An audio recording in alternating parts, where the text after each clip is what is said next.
Hello, I'm Richard Winfield and I'm the author of the new Directors Handbook.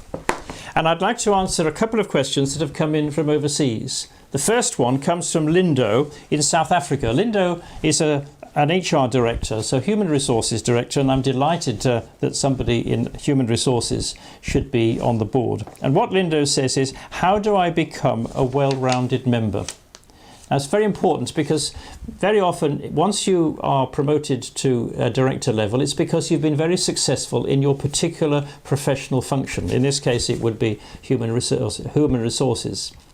So the first thing to do is to make sure that you know as much as you can about the rest of the business. And what I would suggest is that you have one-on-one meetings with each of the individual directors and with each of the heads of department if they're different people, to understand what it is are their concerns, what it is are the things that make them successful, what are the things that they require from the board. This will enable Lindo to have a much better grasp of what's going on before and when attending board meetings, when issues from all sorts of directions will turn up.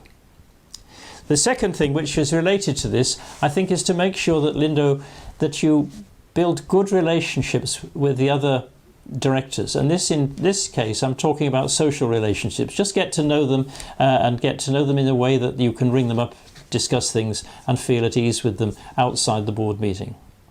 So I hope that's helpful, because I have another questions now from New Zealand, this one, and this is a fairly simple one, I think. Stephen in New Zealand writes, what advice would you give to directors on the importance of directors keeping proper accounting records? Well, I think by asking the question, he's actually told us what the answer is. Clearly, the advice is you jolly well ought to. It's really, really important to keep records. But the point of it is, of course, that the directors won't keep records. It will be up to the finance director, and the finance director will ensure that it's up to the finance department.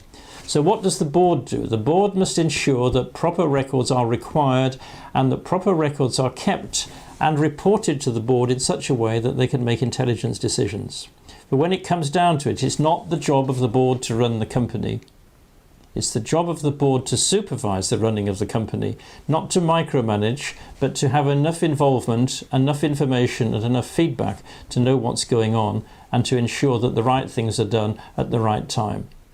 So I hope you found that useful, and if you'd like to obtain my book, The New Directors Handbook, then you will find links on the next slide. You can download 3 chapters free, or you can purchase the book direct. Thank you very much.